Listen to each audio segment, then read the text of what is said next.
Así que estoy aquí de nuevo, en este mar, años después. Una vez más, el mar no ha producido nada.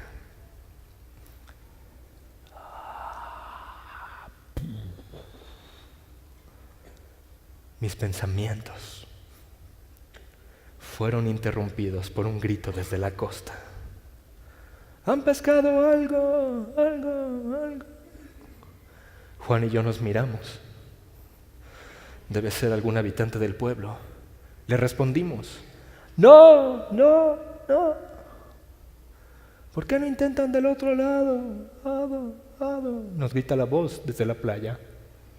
Juan me mira. ¿Qué daño puede hacer? De modo que las redes vuelven a volar.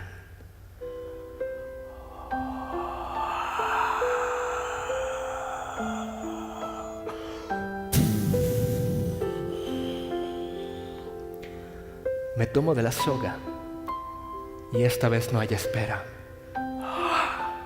Una vez más tengo que apoyar mi cuerpo contra la barca para poder jalar la red. Extiendo hacia abajo, jalo hacia arriba, extiendo hacia abajo, jalo hacia arriba. Estoy tan inmerso en la tarea que se me escapa el mensaje. A Juan no. El momento le resulta familiar. La noche pasada, la red vacía, la invitación a volver a echar la red, los peces en la barca. Es Él. Pedro, es el Señor. ¡Pedro, es Jesús!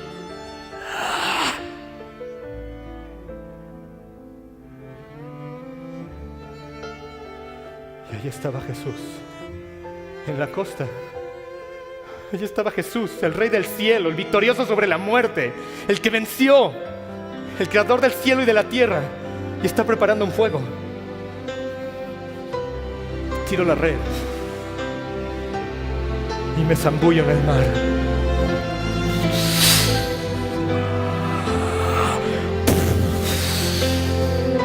Cada brazada, cada equivocación, cada error, cada negación,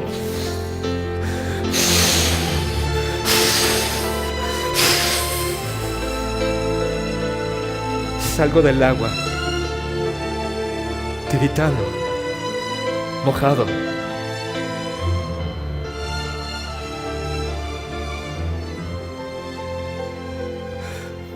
Me paro delante del amigo traicionado. Ambos recordamos la última vez que me paré frente a una fogata.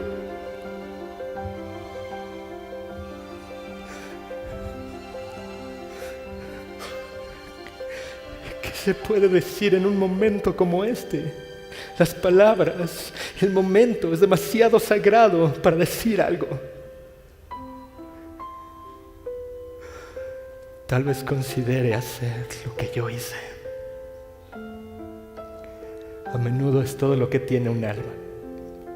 Están solos tú y Dios, y ninguno de los dos se siente orgulloso por lo que hizo. Pero permanece ante Él. Demasiado arrepentido para hablar, demasiado esperanzado para partir. Lo invita a volver a intentarlo, esta vez con Él. Y yo una vez más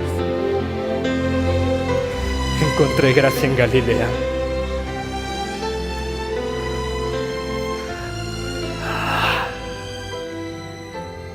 Pedro, ¿me amas más que a estos?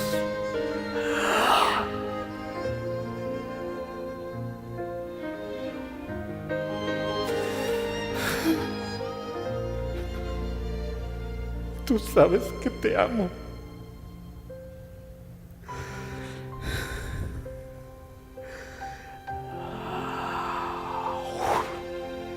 Tú sabes que te amo. Tú sabes que te amo.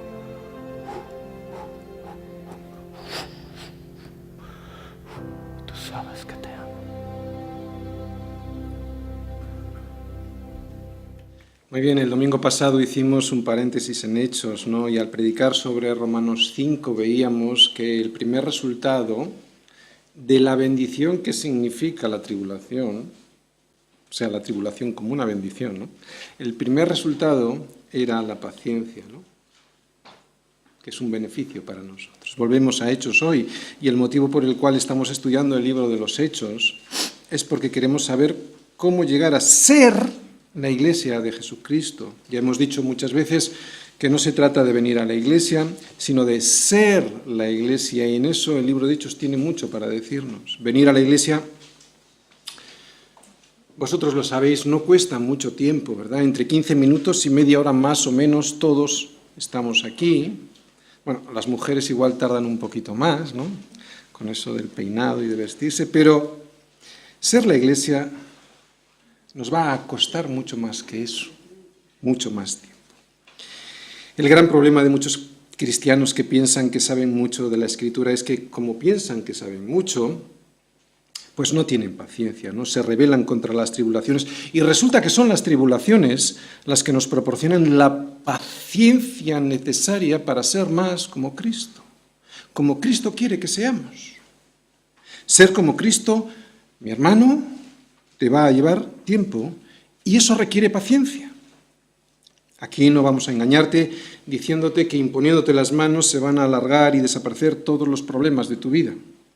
Si llevas mucho tiempo en camino de oscuridad, necesitas paciencia y tiempo para ver la salida del sitio aquel en el que te has metido, ¿no? Necesitas tiempo para empezar a ver los resultados de una vida llena de gozo en el Espíritu Santo. Sobre todo vas a necesitar mucho tiempo si te empeñas en seguir no aprendiendo que de la tribulación se puede sacar algo bueno, y el primer resultado, como vimos el domingo pasado, es la paciencia.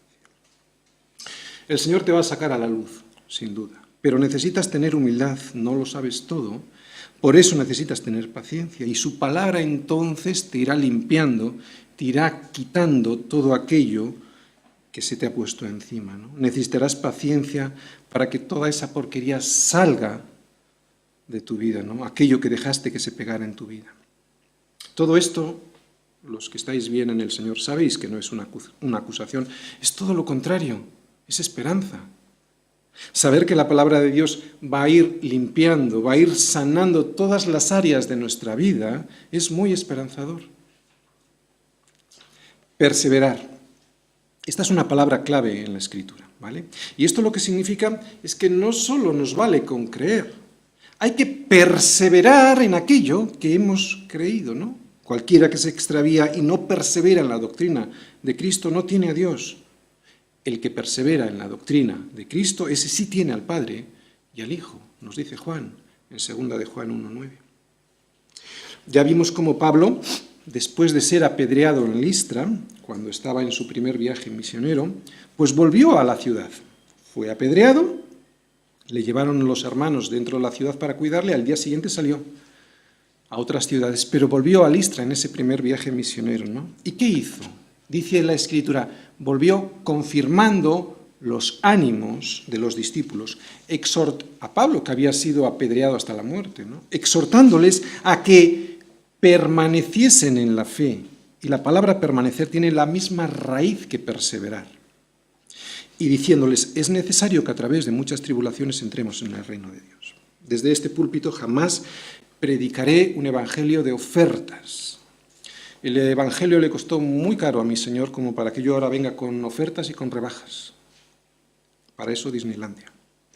Que ahora tengamos la salvación le costó mucho a mi Señor su preciosa sangre, y yo no voy a diluir las exigencias que Dios mismo puso para poder entrar en el reino. La puerta es estrecha y el camino es angosto, mi hermano. Así que eso lo debemos de saber, pero aún así hoy vamos a ver algo increíble. Hoy vamos a ver, como hemos visto en la película anterior, esperanza. Hoy vamos a ver a un evangelio lleno de esperanza. Hoy vamos a ver a alguien que tomó una decisión equivocada en el pasado, pero que a pesar de eso, y como perseveró en la fe que una vez le fue dada, el Señor bendijo su vida a través de su hijo Timoteo. Estoy hablando evidentemente de la mamá de Timoteo. Y Timoteo es el resultado de permanecer de perseverar a pesar de una decisión equivocada. Por eso hablo de esperanza. Vamos a comenzar hoy Hechos 16, pero recordamos que en el capítulo anterior vimos que había algunos, ¿os acordáis?, que, pues no eran ni pastores, ni maestros, ni diáconos, ni habían sido enviados por nadie con responsabilidad en Jerusalén, que andaban perturbando a las iglesias diciéndoles que si no se circuncidaban y no seguían la ley, guardaban la ley de Moisés, no serían salvos. También vimos en el capítulo anterior que Pablo y Bernabé suben hasta Jerusalén para tratar este tema, y vemos que el concilio ese lo preside Jacobo. Curiosamente no lo preside Pedro, ¿no? Es Jacobo. Jacobo era el líder de la iglesia en Jerusalén. Jacobo era el hermano de Jesús, alguien que al principio no creía en Jesús, ¿no?, pero que luego llegó a ser pastor, presidente de la iglesia de Jerusalén. Y esto también me habla de esperanza, ¿no? Y en ese concilio se determina que se diga a las iglesias a los gentiles que se convertían al Señor, que no es necesario que se circunciden para obtener la salvación, que tan solo es necesario creer en el Señor Jesús. Entendimos también en el capítulo anterior que aunque la ley ceremonial dada al pueblo de Israel estaba vigente para ellos, no estaba vigente para los gentiles. Estos harían bien si se abstenían de las prácticas que estaban tan extendidas en Antioquía y en todo el mundo de influencia griega. O sea, que para tener comunión, Jacobo les dice, haréis bien si ponéis en práctica una serie de dictámenes, ¿no? O sea, que se abstuvieran de lo sacrificado a los ídolos, de ahogado, de sangre, y también de esa fornicación tan habitual en los templos paganos de los dioses griegos. Esto tenía, lo vimos, un fin, y era unificar a la Iglesia y dejar a un lado la ley ceremonial dada a Israel, ¿no? La circuncisión, las fiestas, el sábado. Pero yo me puedo preguntar ahora, ¿no?, y con buen motivo, ¿dónde queda hoy la ley moral? Esa de amarás a Jehová tu Dios de todo tu corazón y de toda tu alma y con todas tus fuerzas, que viene en Deuteronomio 6, versículo 5. Quiero que prestes atención, porque esto va a ser el hilo conductor de toda la predicación y vamos a insistir al final también, ¿de acuerdo? ¿Dónde queda esa ley? Pues esta es sustituida ahora por la ley de Cristo. Y los cristianos que han puesto en práctica la voluntad de Dios en sus vidas saben que esta ley es muy superior, ¿no? Y eso se ve, por ejemplo, en el Sermón del Monte y también en el nuevo mandamiento que Él nos dejó, ¿no? La ley de Cristo está resumida en un solo mandamiento que nos dejó en Juan 13. Ya no dice amarás al prójimo como a ti mismo, sino que dice que amarás al prójimo como yo, como Jesús, como yo te he amado. O sea que la ley de Cristo consiste en que ames a tu hermano como Jesús te ha amado a ti. O sea, que le ames con un amor de servicio, con un amor sacrificial, con un amor que da la vida por el otro. Y es que dar la vida por el otro es mucho más que amar a amar al prójimo como a uno mismo, ¿no? Estoy haciendo un resumen. También vimos en el capítulo anterior que hubo una separación entre Pablo y Bernabé. Ellos dos fueron al primer viaje misionero, pero ahora ya no irán juntos. Bernabé y Juan Marcos irán por Chipre y ahora Pablo va a ir con Silas, ¿no? Los dos van a ir pasando por diferentes ciudades que vamos a ir viendo en este segundo viaje misionero que comienza ahora y van a ir confirmando las iglesias. Los últimos versículos que vimos el domingo pasado fueron el 40 y el 41 del capítulo 14 que decían: y Pablo, escogiendo a Silas, salió encomendado por los hermanos a la gracia del Señor y pasó por Siria y Cilicia confirmando a las iglesias. Si nos fijamos en el mapa, vemos que pasaron por las iglesias que estaban en toda esa zona de Siria y de Cilicia. Antioquía, que es la iglesia de donde salen, estaba en Siria y muy probablemente, aunque no lo dice aquí, muy probablemente pasaron por la ciudad de Pablo, por Tarso, porque Tarso es una ciudad que estaba en Cilicia. Ahora veremos que pronto llegarán otra vez, como dice en el siguiente versículo, a Derbe y a Listra. Vamos a leer todos los versículos de hoy. Hechos 16, versículo 1. Después llegó a Derbe y a Listra, y he aquí que había allí cierto discípulo llamado Timoteo, hijo de una mujer judía creyente, pero de padre griego. Y daban buen testimonio de él los hermanos que estaban en Listra y en Iconio. Quiso Pablo que éste fuese con él, y tomándole le circuncidó por causa de los judíos que había en aquellos lugares, porque todos sabían que su padre era griego. Y al pasar por las ciudades les entregaban las ordenanzas que habían acordado los apóstoles y los ancianos que estaban en Jerusalén para que las guardasen. Así que las iglesias eran confirmadas en la fe y aumentaban en número cada día. Quitando cualquier cosa que estorbe, o cómo renunciar a mi libertad para llevar a otros a Cristo. Hechos 16, versículos del 1 al 5. Bien, antes de entrar en profundidad en lo que este título que yo he puesto quiere expresar y que se ve muy claramente, yo creo, en la porción de las Escrituras que acabamos de leer hoy, lo que yo también veo en estos versículos es lo que os he querido expresar con la película que os he puesto al principio, ¿no? Que Dios es un Dios de segundas oportunidades, de segundas, de terceras, de cuartas. Acabamos de ver este vídeo que se hizo en Semilla de Mostaza de México, en el que se narra el final del capítulo 21 de Juan, ¿no? Cuando Pedro, después de negar al Señor, se vuelve a encontrar con él y es restaurado de sus 3 negaciones con otras tantas preguntas. Simón, hijo de Jonás, ¿me amas más que estos? Y otra vez, Simón, hijo de Jonás, ¿me amas? Y una tercera vez, Simón, hijo de Jonás, ¿me amas? Pues en estos versículos de hoy yo también veo una segunda oportunidad, pero en este caso a la mamá de Timoteo. Fijaros, versículo 1 y 2. Vamos a ir viendo versículo a versículo. Después llegó a Derbe, está hablando de Pablo, ¿vale? Y de Silas. Llegó a Derbe y a Listra. Y he aquí, había allí cierto discípulo llamado Timoteo, hijo de una mujer judía creyente, pero de padre griego. Y daban buen testimonio de él los hermanos que estaban en Listra y en Iconio. Luego voy a entrar en profundidad en el versículo 3 en ese pero. ¿De acuerdo? Ese pero hay más profundidad en ese pero de lo que aparenta. Vemos que después de ir por las ciudades de Siria y de Cilicia, llegan hasta Derbe y Listra.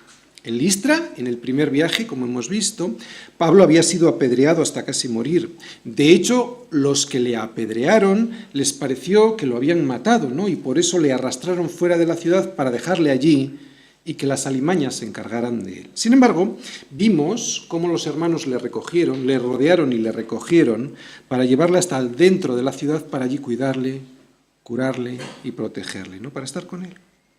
Pues fue en esta ciudad, en Listra, en la ciudad en la cual muy probablemente, no sabemos si por la predicación directamente de Pablo, se convirtió la mamá de Timoteo, Eunice, y su abuela, Loida, y también él mismo. No sabemos si Timoteo creyó como consecuencia directa de la predicación de Pablo, de aquel primer viaje misionero, o si fue por el testimonio de otras personas. Pero esto nos demuestra una cosa muy importante. Lo fundamental, la importancia de la predicación, ¿no? La importancia de compartir y compartir en cualquier momento el Evangelio con otra persona. En el versículo 1 vemos, he aquí. He aquí significa que algo le impresionó mucho a Pablo al ver a Timoteo.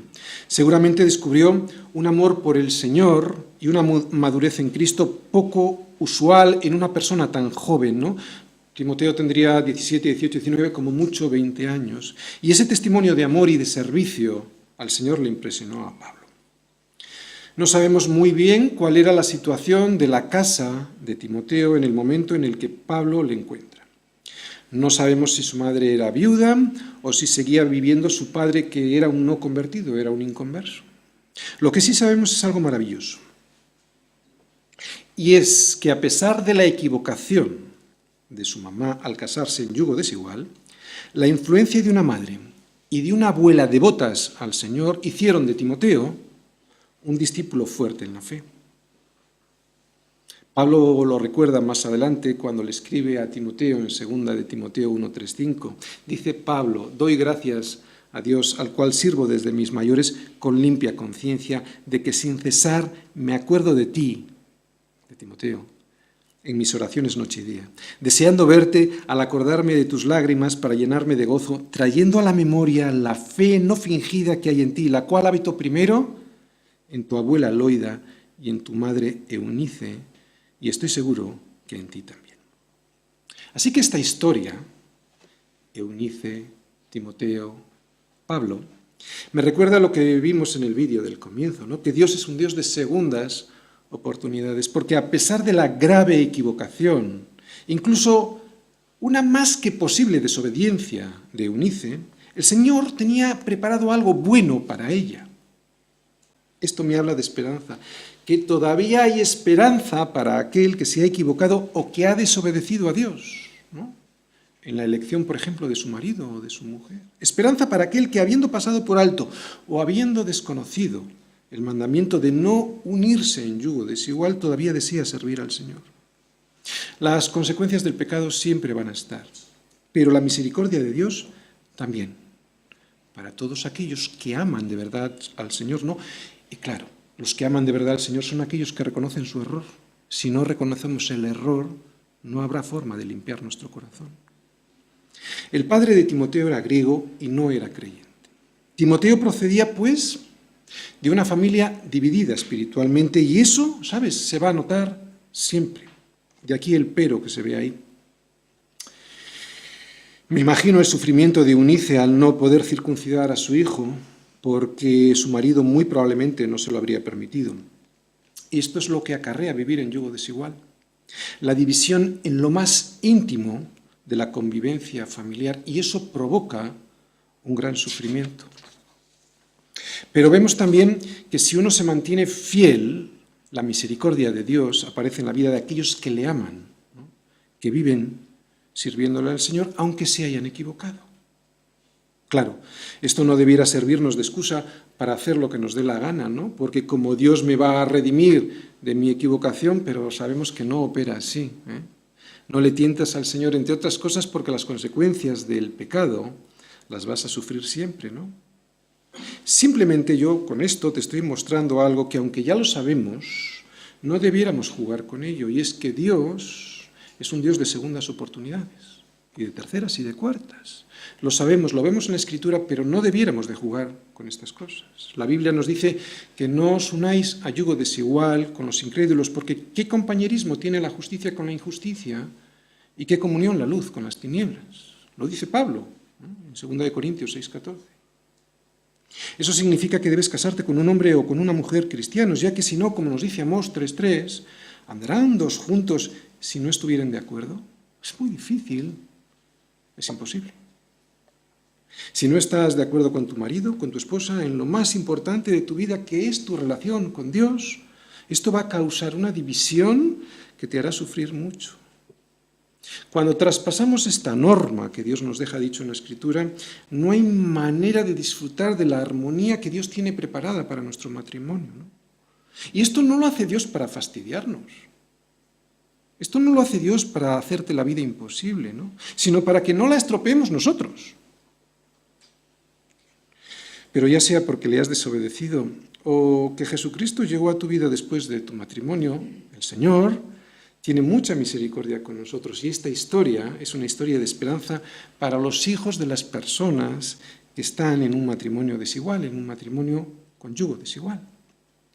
En esta historia vemos que es posible que a través de una mamá o de una abuela, el hijo o el nieto pueda tener una buena relación con Cristo. Así que desde aquí os animo a que no os deis por vencidos o por vencidas aquellos que estáis en esta situación, ¿no?, en la situación en la que la mamá no está con el Señor o que el papá no está bien con el Señor. Si sois fieles, sirviendo al Señor, orando al Señor, sirviendo en la iglesia y haciendo su voluntad, vuestro ejemplo en vuestros hijos va a ser un ejemplo poderoso. Ahora mismo ni nos lo imaginamos, como muy probablemente no se lo llegó a imaginar nunca Eunice sobre Timoteo, ¿no? Ni nos imaginamos el maravilloso impacto que nuestras vidas, vividas en Cristo, van a tener sobre nuestros hijos. Sé que no es fácil, vivir con esta esperanza cuando todo parece tan difícil en la convivencia en el hogar, pero Timoteo llegó a ser un grande, un gigante del Evangelio. Y eso fue por el resultado de una abuela, Loida, y de una mamá, Eunice, que a pesar de su equivocación inicial, le enseñaron al joven desde su juventud algo que ellas ya sabían de las Escrituras. Porque en ese momento el Nuevo Testamento no estaba escrito, pero se guiaban por el Antiguo Testamento. Y en el Proverbios 22:6 dice: instruye al niño en su camino, y aun cuando fuere viejo no se apartará de él. Y hoy estamos viendo en estos versículos de Hechos el resultado de esa fidelidad de Loida y de Eunice, ¿no?, a la palabra de Dios. El resultado en un joven de 18, 17, 20 años, ¿no? Y es que la continua exposición, importante, mamá o papá, la continua exposición a la palabra de Dios producirá resultados asombrosos en nuestros hijos, nada que ver con lo que del mundo aprenden. El papá de Timoteo, que era griego, y esto lo que quiere decir es que era un gentil, no creyente, o sea, un inconverso, era un hombre que no estaba haciendo el trabajo espiritual que le correspondía hacer en su casa. Pero aquí vemos que eso no significa que tú, como mamá, casada o soltera, dejes de hacer ese trabajo que le corresponde principalmente a él, pero también a ti. Ese trabajo en el que él tiene la máxima responsabilidad, pero ahora te toca a ti. Puede darse el caso contrario, ¿no? Y aunque es menos común, también en esta circunstancia debe el hombre llevar a su mujer a Cristo y a sus hijos. Y en esta historia también vemos otra cosa, ¿de acuerdo? Primero vemos una historia de esperanza, una historia en la que el Señor da segundas, terceras, cuartas oportunidades. Pero hay otra cosita escondida entre líneas, también de mucha esperanza, ¿eh? Atención, los hombres de la Iglesia. ¿Qué vemos en esta historia? Vemos a un hombre de verdad. Vemos a un papá de verdad. Vemos a Pablo. Pablo no era el padre biológico de Timoteo, pero lo adoptó como hijo suyo. De hecho, en 1 Timoteo 1:2, Pablo le escribe a Timoteo y en el segundo versículo se presenta y le dice a Timoteo, verdadero hijo en la fe, gracia, misericordia y paz, etc., ¿no? Pablo tenía un hijo espiritual y este era Timoteo. Así que aquí también aprendemos cómo es el verdadero discipulado. Pablo discipuló a Timoteo como Jesús lo hacía. Mira, Jesús no se sentaba y empezaba a explicar la ley a la gente. Jesús a sus discípulos les decía, ven y sígueme. Mira cómo vivo y así aprenderás. Y el discipulado de Pablo también era así, era como el discipulado de Jesús, caminar con él, camina conmigo, y es lo que hizo con Timoteo. El discipulado es algo muy diferente a un creyente, o mejor dicho, no es que sea diferente, es que es el siguiente paso. El discípulo no solo es un creyente, es algo más que un creyente. El discípulo se parece al maestro, por eso camina con él. Llevad mi yugo sobre vosotros y aprended de mí que soy manso y humilde de corazón, ¿no?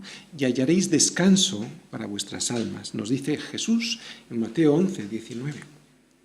Llevad mi yugo sobre vosotros. Esto implica un compañerismo. No sé si alguien lo sabe, pero cuando en los pueblos hay un buey que no es experimentado en llevar el yugo, pues para que aprendan le ponen con un buey que tiene experiencia en llevar el yugo. ¿Para qué? Para que aprenda por qué camino ir.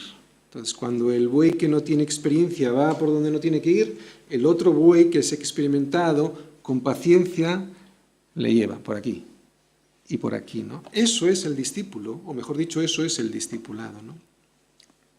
El domingo pasado hablábamos de lo que significa ser un hombre de verdad, alguien que anda en la verdad de Jesucristo, ¿no? Alguien que está comprometido con la verdad que es Jesucristo.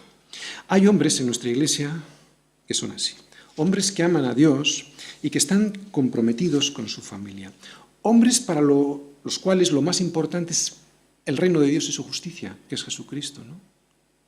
Y preparando esta predicación y observando este ejemplo de Pablo, me he dado cuenta que hay otro ministerio para nuestra iglesia, para este tipo de hombres de verdad, ¿no? Para este tipo de hombres que son como Pablo. ¿Cuáles? Hay niños y jovencitos en la iglesia que no tienen una figura paterna que realmente sea una buena imagen de lo que debiera ser un papá cristiano. Pues esos hombres de verdad que hay en la iglesia deberían aprovechar esta oportunidad para ejercer un ministerio increíble.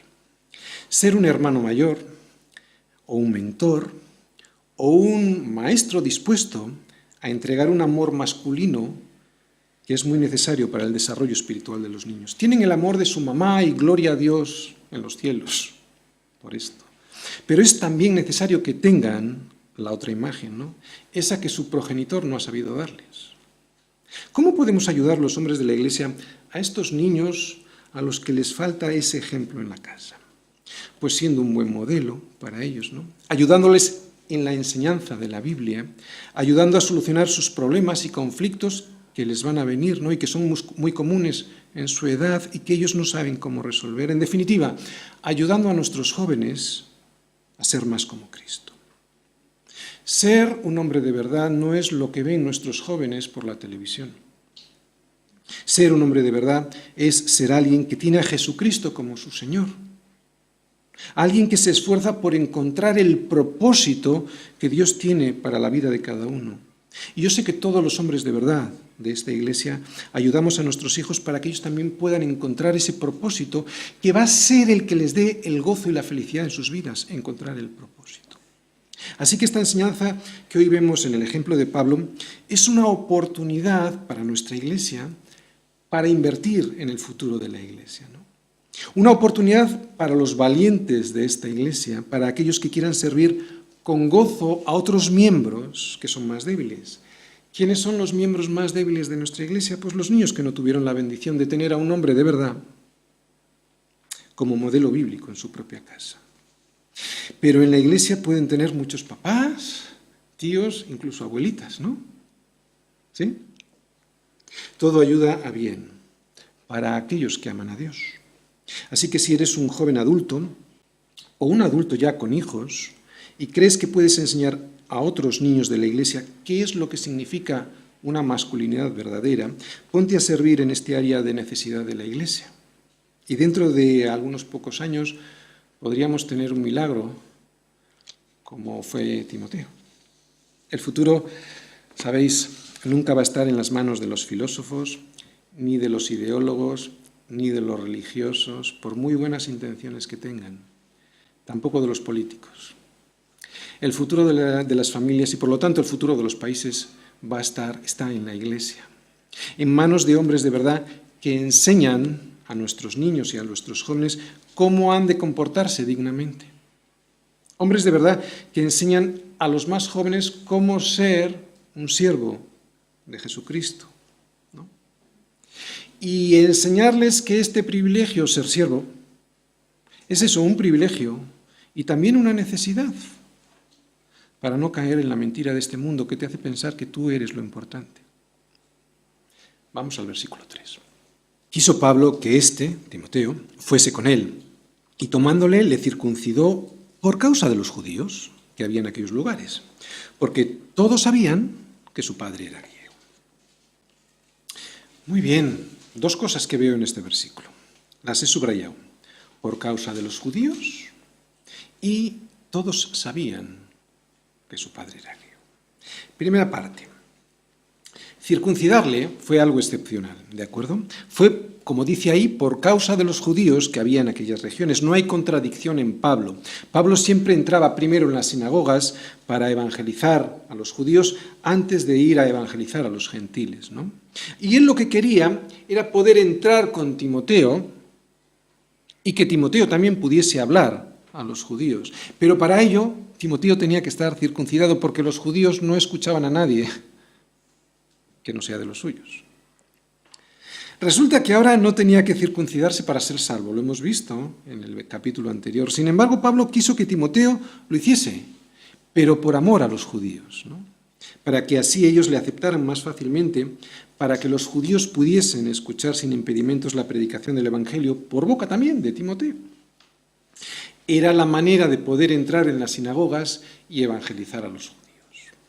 Por eso lo circuncidó.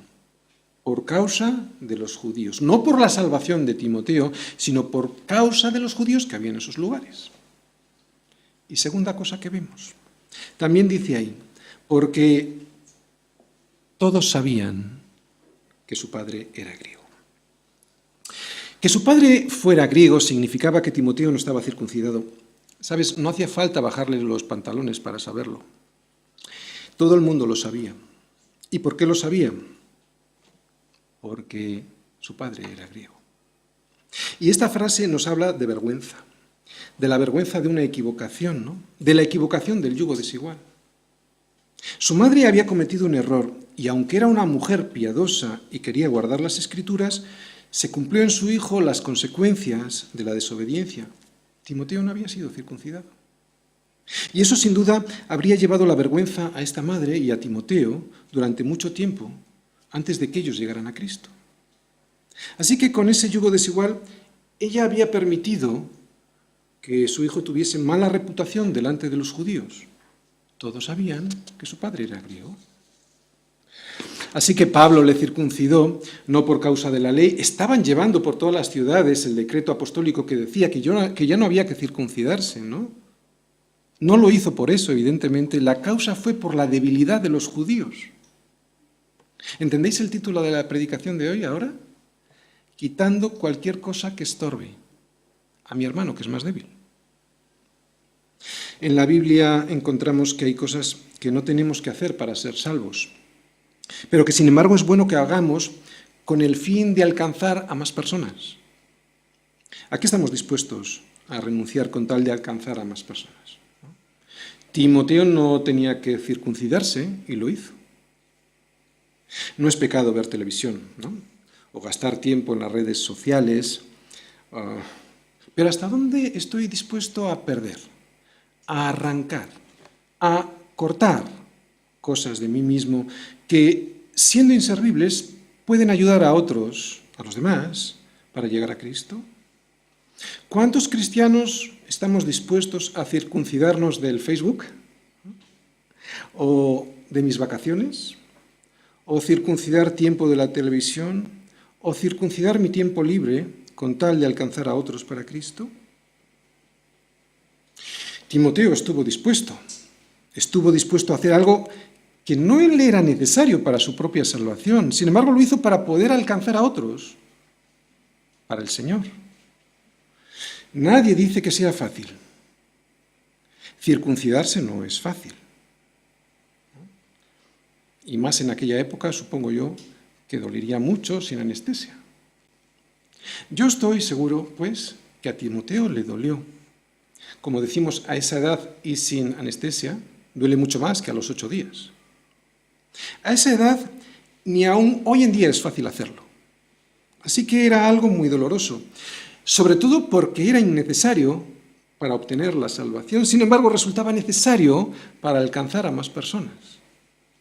Este, pues, es un ejemplo de cómo el servicio en la Iglesia nos va a costar, nos va a doler en la carne. Este es un ejemplo de cómo nos vamos a tener que desprender de cosas que son inservibles para nosotros, pero que pueden servir mucho a los demás. Y aunque nos va a doler, y el servicio implica hacer cortes que duelen, no vamos a perder nunca nada que valga mucho, ¿no? O que sirva para algo, como era el caso del prepucio. Versículo 4. Y al pasar por las ciudades, les entregaban las ordenanzas que habían acordado los apóstoles y los ancianos que estaban en Jerusalén para que las guardasen. Oye, ¿qué enseñanzas tenían que entregar? Pues que no se circuncidaran, ¿no? Resulta gracioso leer este versículo después de explicar lo que acabamos de decir, ¿no? Timoteo se circuncidó, aunque no tenía por qué hacerlo, para inmediatamente después ir pasando por las ciudades y decirles a estos otros cristianos de origen no judío que no era necesario que se circuncidaran. Vemos, pues, en el versículo anterior, Pablo circuncida a Timoteo y en el versículo que acabamos de leer tiene la libertad para decir a los gentiles que no se circunciden. ¿Qué significa esto? Que Timoteo corta su propia libertad para dar a los demás la libertad de Cristo. Eso es lo mismo que nos dijo Jesús en Mateo 16, 25. El que quiera salvar su vida, la perderá. Y todo aquel que pierda su vida por causa de mí, la hallará. Aquel, pues, que se quede sin tiempo libre, aquel que gaste de su dinero, aquel que circuncide sus vacaciones por causa de Cristo, ese hallará la vida eterna y también hallará la vida de verdad aquí. Estamos hablando de servicio. Es muy fácil venir a la iglesia, pero estas cosas solo se pueden hacer por el Espíritu Santo. Versículo 5. Así que las iglesias eran confirmadas en la fe y aumentaban en número cada día. Bien, dos palabras fundamentales ahí, confirmadas y aumentaban. Confirmadas, eso significa fortalecidas. Así que eran fortalecidas en la fe. Oye, y te puedes preguntar, ¿cómo me puedo fortalecer yo en la fe? Así que la fe viene por el oír, y el oír la palabra de Dios, pues ya te he respondido. Para que la iglesia se fortalezca, para que los miembros de la iglesia estén fuertes en la fe, entonces se ha de predicar la palabra de Dios. Solo su palabra podrá hacer en nosotros lo que yo jamás podría hacer predicando cosas de filosofía o de autoayuda. Solo la palabra confirma, o sea, fortalece a las personas en la fe. Por eso la predicación es fundamental, es necesaria para fortalecerse y, como hemos dicho antes, no las filosofías, no las técnicas de autoayuda, es la predicación de su palabra la que nos fortalece. Y después, y solo después, aumentaban en número. ¿No? Vemos que también crecían en número. Cuando la gente es confirmada, fortalecida en la fe, entonces, ¿sabes?, no es necesario insistir mucho en que den testimonio a los demás, ¿no?, en que prediquen del Evangelio. Lo hacen sin necesidad de insistir mucho. ¿Por qué? Porque previamente están fortalecidos en la fe. Compartir las buenas nuevas va incluido dentro del carácter de un discípulo del Señor, ¿no?, de aquellos que están fortalecidos, que son fuertes, que están confirmados en su fe. Las células en casa son una forma bíblica de poder dar crecimiento sano a la Iglesia. La reunión dominical, lo que hoy estamos haciendo aquí, simplemente es la expresión exterior, comunitaria, de lo que durante toda la semana somos nosotros. Somos Iglesia en casa, con nuestras familias, con nuestras células, etc. Necesitamos entender una cosa, que para que un cuerpo crezca es necesario que las células se dividan ordenadamente, o sea, que crezcan como crecen las células en un cuerpo y se dividan, pero que se dividan ordenadamente y así produzcan nuevas células que hagan crecer el organismo. Como hemos dicho, este crecimiento ha de darse, sí, pero ha de darse con un orden establecido, ordenadamente con un mismo sentir. ¿Por qué? Porque si no, lo que se producirá es un crecimiento desordenado, como pasa con las células cancerígenas, ¿no?, que crecen sin orden, sin control, muy rápidamente sí, pero sin dirección, ¿no? ¿Y qué es lo que hace, qué es lo que termina haciendo ese crecimiento rápido pero desordenado? Matando al organismo. Resumen. ¿Crees que realmente Jesucristo se levantó de los muertos? ¿Lo crees de verdad? ¿Crees de verdad que te va a levantar a ti también? Pues entonces, ¿qué estamos haciendo perdiendo el tiempo en las cosas pasajeras, ¿no?, en lugar de enfocarnos en el propósito de privilegio, propósito de Dios, que es un privilegio, en lugar de enfocarnos en el propósito de privilegio para el cual fuimos llamados, ¿no? ¿Por qué dices que crees en Él y no le crees a Él, ¿no? ¿Por qué sigues enfocado en lo temporal? Sabéis que no es una acusación, es una exhortación. Si Pablo hubiese estado enfocado en lo temporal, hubiera pedido que le sirvieran. Era Pablo, casi nadie, ¿no? Podía haberlo exigido. Y sin embargo, él entendió que su llamado era servir a los demás. El que quiera ser grande, pues ha de ponerse a servir. Yo sé que esto en la Iglesia todos lo sabemos teóricamente, pero qué pocos desean entregar todo, ¿no?, para así alcanzar la vida de verdad. La vida que produce el gozo del Espíritu Santo. Solo la vida de servicio produce gozo en el Espíritu Santo. Cuando me quedo con una parte para mí, me estoy quedando sin el gozo del Espíritu Santo. Empecé esta predicación explicando que ya no estamos bajo la ley de Moisés, que ahora estamos bajo la ley de Cristo, ¿no? ¿Quieres disfrutar de la vida de verdad? ¿Quieres disfrutar de una vida llena del gozo del Espíritu Santo? Ponte a servir. Esa es la ley de Cristo. Y servir es llevar las cargas de tu hermano, soportarle, llevarle hasta los pies de Cristo cuando él ya no puede más, ¿no?, para que sea limpiado con su palabra. Esa es la ley de Cristo. Quiero enseñaros esto en unos versículos de 1 Corintios 9, del 19 al 23. Vamos a 1 Corintios 9, para que veas lo que quiero decir. Para ver por qué Pablo hizo todo esto que acabamos de ver con Timoteo, ¿no? Para entender el verdadero propósito, el propósito verdadero y último de nuestra vida aquí, ¿no? Que es el servicio a tu hermano. 1 Corintios 9, versículos del 19 al 23. Dice ahí Pablo a los Corintios, ¿no? Por lo cual, siendo libre de todos, me he hecho siervo de todos para ganar a mayor número. Por lo cual, siendo libre de circuncidarme, o sea, no teniendo por qué circuncidarme, por ejemplo, pongo un ejemplo, ¿no? Soy libre. Siendo libre de todos, me he hecho siervo de todos para ganar a mayor número. Ahora va a hablar de los judíos. Versículo 20. Me he hecho a los judíos como judío, para ganar a los judíos. A los que están sujetos a la ley, los judíos están sujetos a la ley. Aunque yo no esté sujeto a la ley, como sujeto a la ley, para ganar a los que están sujetos a la ley. Y ahora va a hablar de los gentiles. Dice, y a los que están sin ley, estos son los gentiles, ¿no? Como si yo estuviera sin ley, no estando yo sin ley de Dios, sino bajo la ley de Cristo, para ganar a los que están sin ley. Oye, dice que no está sin ley, que está bajo la ley de Dios, que esa ley es la ley de Cristo. ¿Cuál es la ley de Cristo? Lo vamos a ver resumido en un versículo. Vamos a Gálatas 6, versículos 1 y 2.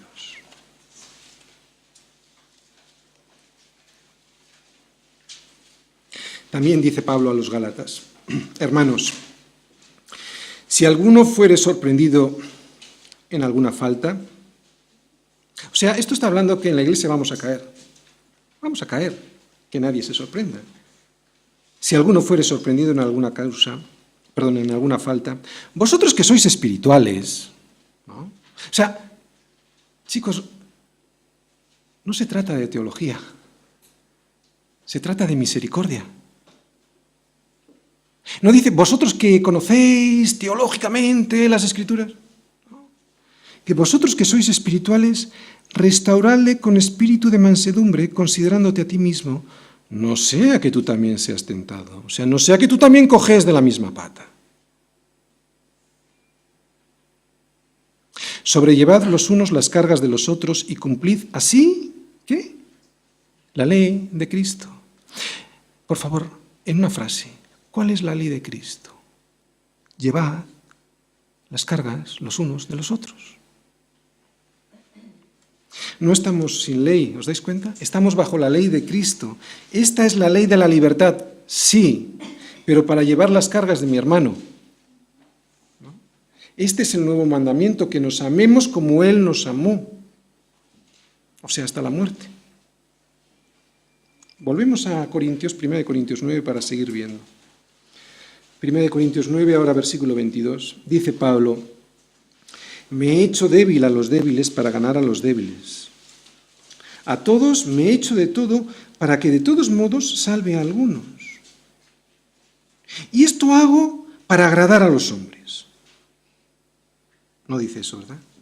Y esto hago por causa del Evangelio, para hacerme copartícipe de él. O sea, no lo hago para agradar a los hombres. Lo hago por el Evangelio. Yo, dice Pablo, ya no tengo una causa propia. Mi causa es la causa del Evangelio, para poder ser copartícipe, y ese es el privilegio. Por eso digo que es un privilegio. Es copartícipe con Dios nada menos, participando juntamente con Él del ministerio del Evangelio. No tengo yo una causa propia, mi causa es la causa del Evangelio, y por eso puedo coparticipar de él. Creemos en la vida eterna, pero no sembramos para la vida eterna, siempre estamos sembrando para lo temporal. Pablo circuncida a Timoteo porque busca para él algo más que sembrar en la carne, ¿no?